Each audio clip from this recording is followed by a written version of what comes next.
अब थोड़ी सी वाणी कबीर सागर से आपको सुनाते हैं। कबीर सागर से सा आभार कबीर वचन, नानक साहेब की ना तप भारी, और सब विधि बहे ज्ञान अधिकारी। भक्ति भाव ताको सिखलाया, ता पर सतगुरु की नहीं दाया, दाया कहते हैं दया को। ये संत भाषा होती है, इसमें थोड़े अक्षरों का, क्योंकि पद भाग के अंदर जो है थोड़ा अंतर हो जाता है भाषा में। जिंदा रूप धरे तब साईं, प्रभु पंजाब देश चल आई। जिंदे का एक ऐसा देश होता है, सफेद कुर्ता और एक बोथा बांध लिया, सफेद चादर और लंबा टोप, उसको जिंदा रूप में मुसलमानों में ज्यादा प्रचलित है ये जिंदा नाम के संत। जिंदा रूप धरा तब साईं, प्रभु पंजाब देश चल आई। अनहद बाणी कहो पुकारा, और सुन के नानक नजर दरस निहारा। नानक साहब बैठे थे, कबीर साहब इतनी दूर बैठ के अपनी ये बात सुनाने लागे कि जिस प्रकार गरीबदास जी ने कहा कि अदली आरती अदल पठाऊं, युगा युगा का लेखा ल्याऊं। जा दिन ना थे पिंड नहीं प्राणा, नहीं पानी पवन जमी असमाना। कच्छ मच कूरम ना काया, चंद सूरज ने दीप बनाया। शेष महेश गणेश ना ब्रह्मा, नारद सारद ना विश्वकर्मा। सिद्ध 84 ना 3300, 9 अवतार नहीं 2400। 5 तत्व ना ही गुण तीना, नाद बिंद ना ही गटसीना। चित्रगुप्त ना कृत्रम बाजी, ये धर्म राय ना पंडित का जी। भाई धूं धूकार अनंत युग बीते, जादन कागज कहो किम चीते। फिर कबीर साहब ने पूछा कि आप कहां थे जब कुछ भी ना था। जादिन थे हम तख्त खवासा, तन के पाजी सेवक दासा। शंख युगन परलो परवाना, परले हुआ शंखों युग, हम सतपुरुष के संग रहाना। दास गरीब कबीर का चेहरा, सतलोक अमरापुर डेरा। कहते हैं गरीबदास जी भी कि मैं अपने परमात्मा कबीर साहब का सेवक हूं, और वही कबीर साहब सतलोक के मालिक तथा अनंत कोट ब्रह्मांड के परमात्मा हैं। गरीबदास जी अपनी वाणी में कहते हैं, अनंत कोट ब्रह्मांड का एक रति नहीं बहार, और सतगुरु पुरुष कबीर हैं भाई कुल के सर्जनहार। तो यहां कहा कि अनहद बाणी कियो पुकारा। इस बाणी ने सुनकर नानक जी ने करड़े करड़े देखें, क्योंकि कहने लाग रहा से।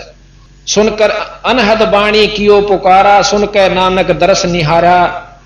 सुनकर अमर लोक की बाणी, और जान पड़ो यो परम पुरुष ज्ञानी।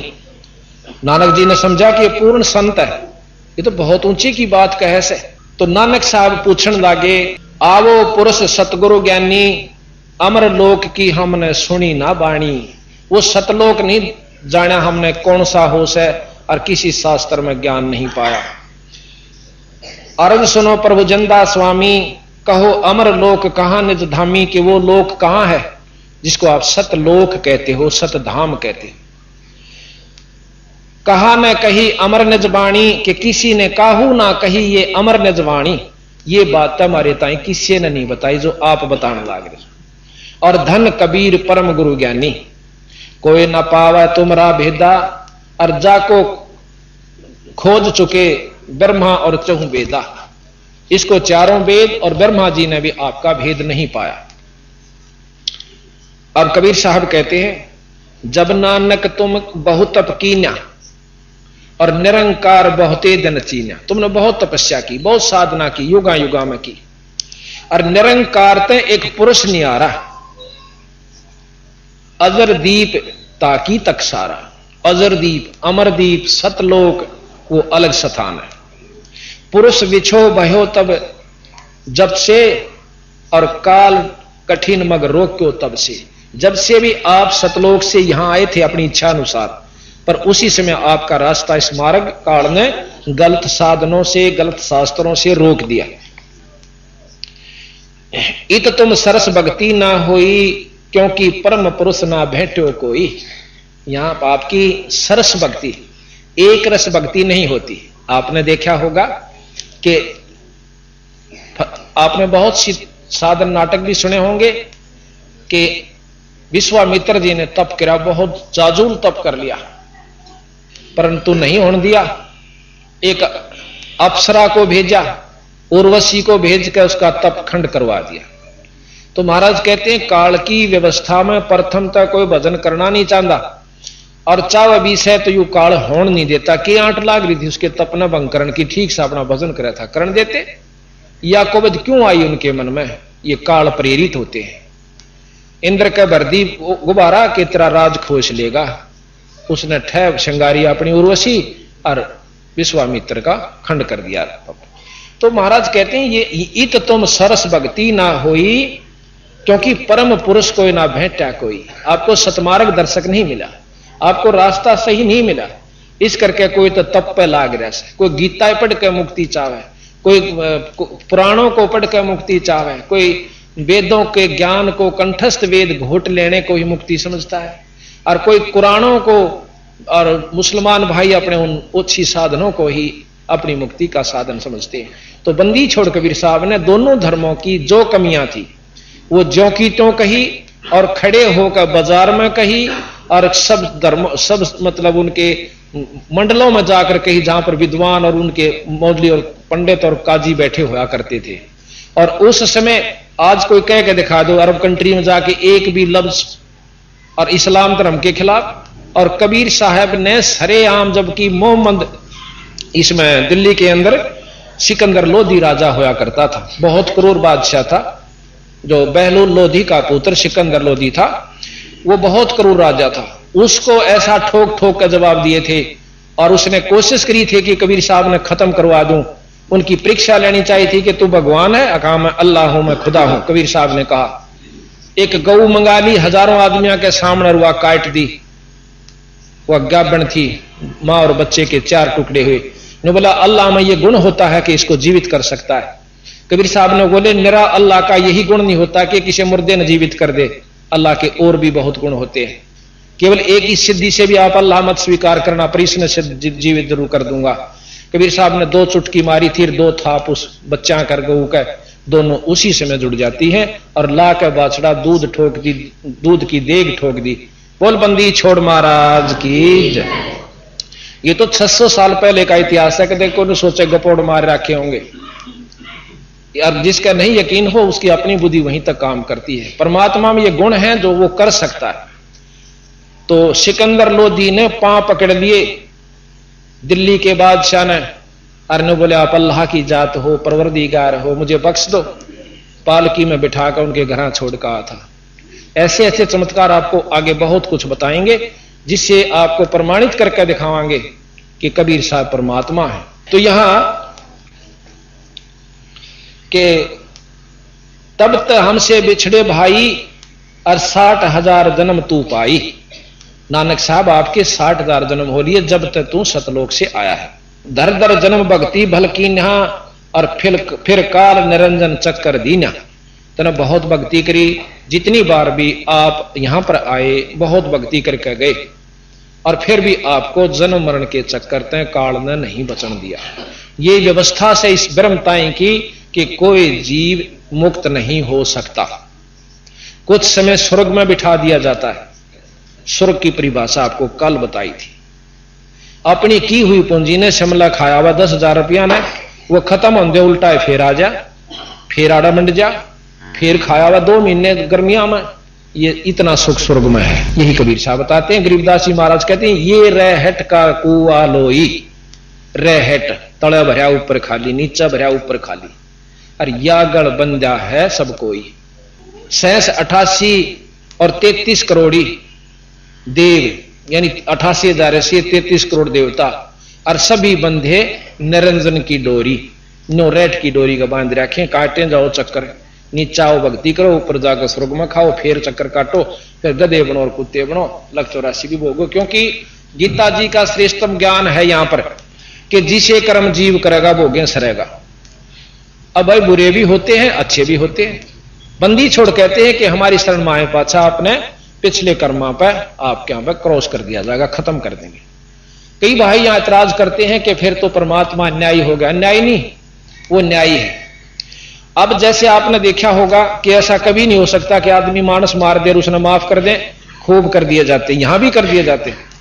आपने उग्रवादी सुने होंगे जिन्होंने कई आदमी मारने का प्रमाण दिया और सरकार ने कानून तैयार कर दिया कि पाछले थारे जो कसूर से सब माफ, पर आगे मत करियो भाई। और आज प्रमाणित है, एक फूलन देवी डाकू थी, उसके ऊपर भी यही कानून लागू हुआ था। तो बात यह से कहने का कि हम जितनी जानते हैं उससे आगे स्वीकार करने को हमारी बुद्धि तैयार नहीं होती। इस परमात्मा में वो शक्ति है बंदी छोड़ में कि हमारे पिछले पाप कर्मों को खत्म कर देगी। जिस प्रकार कोई नो के हो ही नहीं सकते तो उन्हें इतना ज्ञान है, और हो ही नहीं सकते फिर भक्ति की क्या आवश्यकता रहेगी। जैसे पहले फसल में घास हो जाया करता, नुड़ान का रंधे इतने नुड़ा देते, फिर उसके बाद घास नहीं कटा करता। अब एक ऐसी दवाई चला दी कि उस घास ने खत्म कर देती है, पर फसल को नुकसान नहीं करती थी। तो वह पहले भी दवाई पर पहले खोज नहीं पाए।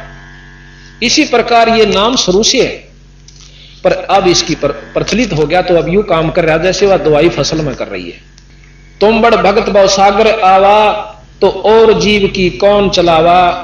कबीर साहब ने बोले, नानक जी तेरे कैसे भगत भी यहां चक्कर काटन लाग रहे, तो आम जीव थोड़ी सी भक्ति ते कहां जाएगा बेचारा। निरंकार सब सृष्टि भुलावा, अब तुम करी भक्ति तो लौट क्यों आया। इस निरंकार ने, इस ब्रह्म ने, निराकार शक्ति ने इस सारे जीवों को बुला रखा है। और आपने इतनी अच्छी भक्ति करी, फिर वापस क्यों आ गया। जब आप अमरीश रूप में गए, अपने आप को न सोच के गए थे मैं मुक्त हो गया। नानक जनक विदेही के रूप में गए, जब भी आप न सोच के गए थे मेरी बनेगी मुक्ति। अरे नानक जी बन के आगे अगला जन्म तेरा नानक जी सा भी ब्योत नहीं रहेगा, ये सच्ची सोच लेना। और अपनी शक्ति से वो पिछला सारी बैक रील उनको दिखाई, तो नानक जी के पसीने आए। अब देखो सच्चा भगत पाछे नहीं रहा करता। अभिमान मानक मैं ज्ञानी मैं ऐसे या थोड़े दिन की चाल लगी। महाराज कहते हैं चुंडित मुंडित सब पकड़ लिए। गरीबदास जी कैसे चुंडित बड़ी जटा लठाली रखा ली, और कति घोट ऊपर सारा मुंडा लिया, इसे मुंडित कहते हैं। चुंडित मुंडित सब पकड़ लिए, इन तय जमकिंग कर ना डरता। अर्थात इन पाखंडों से वह भक्ति नहीं बनती, और भक्ति नहीं बनेगी तो यम के दूत जूता पीटेंगे। इनसे जम किंकर नहीं डरता। नानक साहब फिर कहते हैं धन पुरुष तुम यह पद भाखी, यह पद अमर गुप्त कहां राखी। कि ये तो बहुत गजब बात थी, यह गुप्त रहेगी थी आज तक। जब लग हम तुमको नहीं पावा, अगम अपार भरम फैलावा। कहो गोसाई हम ते ज्ञाना, परम पुरुष हम तुमको जाना। धन जिंदा प्रभु पुरुष पुराना, और बिरले जन तुमको पहचाना। नानक साहब कहते हैं कोई बिरला ही आपको पहचान सके। हम तो उन तरह जी हाँ के तीर काट कर ठह मारा दस्ता ने, और उसने भगवान स्वीकार कर लेंगे। और इन्होंने वो काम करके दिखाए जो कृष्ण अरबी फेल हो गए थे, उस काम पर नहीं हुआ। जगन्नाथ का मंदिर ये प्रमाणित है, भगवान विष्णु जी के अवतार थे बुद्ध, और बौद्ध के जो अवतार गया उसने कहा था, एक राजा था इंद्रदमन, सपने में उसको दर्शन दिए, वो उसका उपासक था कृष्ण जी, कहा कि मेरा मंदिर जगन्नाथ में बनवा दे।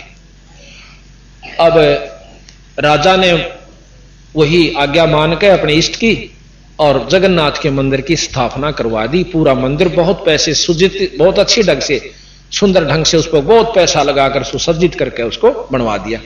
समंदर की लहर आई, उस मंदिर को जड़ से उखाड़ के ईंट भी नहीं पाई। उसने फिर दोबारा बनवाया, 4-5 बार मंदिर बनवाया गया, पर समुद्र ने यही काम किया। आखिर में राजा जो से हताश होकर बैठ जाता है। कबीर साहब जाते हैं कि राजा वो मंदिर बनवा ले। मैंने हाँ पर रखी है कृष्ण जी से कि मैं तेरा मंदिर बनवा दूंगा। तो राजा इंद्रदमन हाथ जोड़ ले, सैने बोला जी ना, मैं तो अपना खजाना भी बर्बाद कर चुका हूं, अब समुद्र बन नहीं देता स्वामी जी, बना मैं जरूर दूं। अब भाई समुद्र को मैं नहीं आन दूंगा। पर कहां विश्वास हो, एक धोती कुर्ते वाला छोटा एक आम व्यक्ति और कृष्ण जी इतनी महान शक्ति यूं कैसे बनवा दे। पर ने बोला बस ये 2 जोड़े हाथ, आप अपना रोटी खाओ, भोजन पाओ और आराम करो। कबीर साहब ने बोले बात सुन दे भाई, मंदिर बनवावा ना तो वहां मिलूंगा काशी में, और आज ये जुलाहे के घर में मेरा जन्म से, और ऐसे ऐसे में। तो उन्होंने बोला भाई ठीक से। रात्रि में सौपन दिया कृष्ण भगवान ने फिर कि ये जो संत आपके पास आया था ये अनंत कोट ब्रह्मांड के भगवान से, ये जो चाहे सो कर सकते हैं, आप इनसे मंदिर बनवा लो। अब राजा ने फिर कोशिश करी, ढूंढे, महाराज जी मिल गए स्थान जहां बता कर गए थे। मंदिर शुरू हो गया, मंदिर तैयार हो जाता है। समुद्र जहां से चढ़ कर आता था वहां महाराज कबीर साहब ने अपना एक पत्थर सा गिरवा के वहां एक चौतरा सा बनवा लिया, उस पर बैठ जाते हैं। अब समुद्र कहते हैं बहुत ऊंची, जैसे ज्वार भाटा आपने देखा होगा, सैकड़ों फुट समुद्र उठ जाता है। जब ये भूत साइक्लोन आता है ना, बहुत मतलब हजारों किलोमीटर तक उस पानी का बहाव आकर के बर्बादी कर देता है। उस समय इतना ऊंचा उठा, कबीर साहब ने अपनी शक्ति से ऐसे कर दिया, वो ज्यों का त्यों रुक गया, जैसे जाम हो जाता है। अब समंदर भी ऊपर का रूप बना करके बाहर आवा है और हाथ जोड़ दे से नो कहे, हे परम पुरुष, हे परमात्मा, आप कौन शक्ति हो, मुझे आगे जाने दो। की करेगा भाई कि इस मंदिर ने ढाऊंगा। अरे भले पुरुष, मंदिर आश्रम बनवाया करें, ढाया करें, इतना नीच काम करे तो। अगजी इस कृष्ण ने मेरी मर्यादा भंग कर रखी समुद्र की। क्यों कर भाई कि जब ये राम रूप में आए थे, इन्होंने जबरदस्ती तीर के बल पर मेरे पर रास्ता मांगा था और वो बदला मैं लूंगा जी। अकीस यूं तो ढा नहीं सकता, चल ढा ले। तो अब कहां बसावा थी कि तभी तो मैं आपके पास आया हूं, मेरी नहीं बसानती, तो मुझे बदला दिवा महाराज कि उसकी द्वारकापुरी ने डबोले। आज भी प्रमाण है, द्वारका समुद्र ने डबो रखी है और वहां जगन्नाथ के मंदिर से समुद्र नहीं ढाता, उसको बचा रखा है। अब फिर क्या हुआ कि अगले दिन भाई हफ्ते 10 दिन के बाद उसमें पूजा शुरू होनी थी। मोटे मोटे पांडे मेरे कैसे तो गणे बोला करें, वो जाके और ठे पहुंचे सारा पूजा का सामान लेकर के, और कबीर साहब आगे खड़े मंदिर के गेट में, और उसकी पकड़ के बां एक पांडे ने जो हेड मुखिया पांडा था और दूर मारा बगा के मनहूस नीच जाति के, और तू आगे आ गया। सुबह सुबह हम तो ठाकुर की पूजा करनी थी, भगवान की पूजा करनी थी, आज नहीं करते फिर करेंगे। अंदर जाते हैं तो जितनी भी मूर्ति उसमें लगी हुई थी सारी कबीर साहब का रूप धारण कर लिए। अब वो पांडे हो गए एकदम भैया बनी की कहानी। तो कुछ देर के बाद वो वही मूर्ति बन जाती है। फिर वो धोते हैं खूब अच्छी तरह, पानी गिर गिर का मसल मसल का उसने अशुद्ध हो गया, पूजा शुरू कर दी। कुछ दिनों के बाद उस पांडे का कोड लाग गया, जिसने महाराज जी को धक्का दिया था।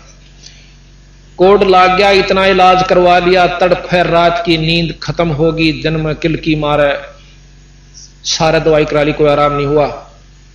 कृष्ण भगवान ने दर्शन दिए कि उसी संत के पांव धोकर पीले पांडे जब तेरी जान बचे, उसी पांडे ने मरता के नहीं करता जाकर कबीर साहब के सैकड़ों आदमियों पांव धोकर गट देसी पी लिए। देखते देखते जानो कोड था नहीं उसका, उसी समय समाप्त हुआ। जब सैकड़ों आदमियों का विश्वास हुआ, कबीर साहब ने बोले एक बात कान खोल कर सुन दे पांडो, आगे से इस मंदिर में जय छुआ छात किसी ने कर दी, उसका यही हर्ष होगा जो इस पांडे का हुआ। आज प्रमाण है, जब से जगन्नाथ का मंदिर बना उसमें किसी धर्म का व्यक्ति जा सकता है, और आज से 100 वर्ष पहले, 50 वर्ष पहले, 40 वर्ष पहले दूसरी जाति वाले को आम मंदिर में बढ़ने नहीं दिया जाता था। जब श्रीमती इंदिरा गांधी अपने हिंदुस्तान की प्रधानमंत्री थी, उन्होंने भी एक मंदिर में जाने की कोशिश की थी, उस समय उनको भी प्रवेश नहीं करने दिया गया था कि आप हिंदू जाति से यानी पंडित जाति से नहीं रही। ये पेपरों में काफी दिन आई थी। तो इस प्रकार उस मंदिर में और उस दिन से आज तक कोई छुआछात नहीं है, और वहां कबीर साहब की मूर्ति बनी हुई है। एक बार फिर प्रमाण मिला कि जगन्नाथ के मंदिर में एक पांडा खिचड़ी बना हुआ था। खिचड़ी ऐसे पकती है, उसमें नीचे ऊपर रख दी जाती है मटके टोकने पीतल के, एक उस पर एक उस पर एक उस पर, ऐसे सबसे पहले ऊपरली तैयार होती है, 5-6 ऐसे रख दिए, नीचे आग बाड़ी जाती है। सबसे पहले ऊपरली तैयार होती है और ऊपरली उतारी जाती है। एक दिन कबीर साहब सिकंदर लोधी के उसमें बैठे हुए थे, उसके राज्य मतलब सिंहासन में, मतलब उसके दरबार में, सिकंदर लोधी के दरबार में कबीर साहब रविदास जी दोनों बैठे हुए, और भी जैसे वहां होते हैं वजीर हुए, सिपाही हुए, उनके रिश्तेदार काफी बैठे थे। एकदम कबीर साहब खड़े होकर के अपने पांव पे अपना पानी डालते हैं लोटे में। तो सब कहने लगे महाराज क्या हो गया, क्या लग गया पैर के? अकने कुछ नहीं लगा, जगन्नाथ के मंदिर में एक पांडे का पांव जड़े था, खिचड़ी पड़ गई उसके ऊपर, तो मटका उतर के पड़ के, और उसने बुझाऊ सुना बेचारा मर जाता जड़ के, इतनी तेज आंच थी उसकी। अब शेख तकी जो सिकंदर लोधी का धार्मिक गुरु था वो एकदम हंसा। अब देखो जी मूर्ख की बात कैसे, पानी गिरा पां पे और बुझे पांडे का पां, इसका पता करवाओ। उसी समय 2 ऊंट सवार भेजे। कबीर साहब ने नाम बता दिया कि इस नाम का पांडा और ये समय ये तिथि, वो समय तिथि समय सारा नोट करके वो चाल पड़े। वहां जानते वो पांडा पूछा कौन है? कि मैं सुन भाई। कि तेरे पां पे कोई खिचड़ी पड़ गई थी, यानी मटका फूट के पड़ा था? कहा? किसने बचा? कबीर साहब ने। कौन कबीर? कि काशी में रहने वाले बंदी छोड़ कबीर। कि वो यहां कैसे आए? कि वो तो रोज आते हैं एक बार दर्शन यहां पर, सब काशी के सभी ने पूछ लो, एक बार सबको दर्शन देगा जहां सब आवे किसी बार रूप में। और वो कहां थे? कि यहां खड़े थे मेरे साथ में और पानी ले रहे थे, जैसे बर्फ का होया करे, शीतल हेम पानी जल, और उसमें घेर दिया तो मेरा पांव बुझा। पूरी पता लिख के वो ऊंट सवारों ने, दूतों ने दस्तक करवा लिए। 20 आदमियों के और गुठे लवाए, साथ में पांडे का नाम लिखा और वह बात ज्यों की तो। ये बंदी छोड़ कबीर साहब की महिमा आप सुनोगे जब आपको ज्ञान होगा। तो अब नानक साहब के बारे में चल रही है। बहे दयाल परस्पुरम गुरु ज्ञानी और कहो गहो पान परवाना पानी, भली बही तुम हमको पावा। जब ये काशी में पहुंच गए, ऊपर की सारी झलक देख जाक के तो काशी में पहुंच जाते हैं। जब का वर्णन है कि बहे दयाल पुरुष गुरु ज्ञानी, फिर बंदी छोड़ प्रसन्न हो गए नानक साहब पे कि चोखा तने यह बात पहचान ली, मेरे को पहचान लिया। बहे दयाल पुरुष गुरु ज्ञानी और गहो पान परवाना पानी, वाणी के तुम मेरा ये नाम लो। भली बही तुम हमको पावा और ये सकलो पंथ काल को ध्यावा। ये जितने भी पंथ साधना है ये सब काल की उपासना कर रहे हैं। काल निरंजन समय के अनुसार जहां पर नष्ट होते हैं उसको काल का राज कहते हैं, और एक ऐसा स्थान है जहां पर काल समय कुछ नहीं है। तुम इन तय अब बहे नियारा, भाई फेर जन्म ना हो है तुम्हारा। अब तुम इस काल से अलग होगे, अब दोबारा तुम्हारा जन्म नहीं होगा। ये कबीर साहब नानक साहब को कह रहे। बली सुरत तुम हमको चिन्हा और अमर मंत्र ले हम तुमको दीना। अब ये अमर मंत्र दे दिया मैंने आपको, इस नाम का जाप करा करी। सत्सम वेद कही हम कही निज वाणी और परम पुरुष गत तुम बखानी। अब 4 वेद आपने सुने होंगे, यजुर्वेद, यजुर श्याम अथर्वण और ऋग्वेद, और 5वां वेद सवसम वेद है, सबसम वेद जो संतों के पास है। उस वेद का जब 5वें का ज्ञान होता है तब हमें इन 4 वेदों से ऊपर की जानकारी होती है। ऐसा कहा कि सबसम वेद कही निज वाणी और परम पुरुष गति बहुत बखानी। नानक वचन धन पुरुष ज्ञानी करतारा, जीव काज प्रगटे संसारा। धन करता तुम बंदी छोड़ा, ज्ञान तुम्हारा महाबल जोरा। कि तुम्हारे ज्ञान में बहुत शक्ति है, यथार्थता है और आपका ज्ञान सबसे उचित है। दिया नाम गुरु किया उबारा और नानक अमर लोक पगधारा। अब यहां नानक साहब अपनी वाणी कहते हैं, वाह वाह कबीर गुरु पूरा है, वाह वाह कबीर गुरु पूरा है, वाह वाह कबीर गुरु पूरा है, वाह वाह कबीर गुरु पूरा है। पूरे गुरु की मैं बल जावा, पूरे गुरु की मैं बल जावा। जाका सकल जहूरा है, जाका सकल जहूर। वाह वाह कबीर गुरु पूरा है, वाह वाह कबीर गुरु पूरा है। अधर दुलीचे पड़े गुरुवन के, अधर दुलीचे पड़े गुरुवन के। शिव ब्रह्मा जा सोरा है, शिव ब्रह्मा जा सोरा है। वाह वाह कबीर गुरु पूरा, वाह वाह कबीर गुरु पूरा है। श्वेत ध्वजा फर के गुरुआं की, श्वेत ध्वजा फर के गुरुआं की। बाजे अनहद तूरा है, बाजे अनहद तूरा। वाह वाह कबीर गुरपुरा है, वाह वाह कबीर। पूर्ण कबीर सकल घट व्यापै, पूर्ण कबीर सकल घट व्यापै। हरदम हाल हजूरा है भाई, हरदम हाल हजूरा है। वाह वाह कबीर गुरपुरा है, वाह वाह पूरा है।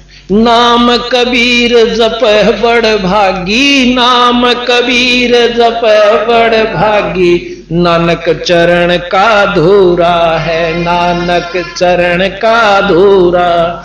वाह वाह कबीर गुरपुरा है, वाह वाह कबीर।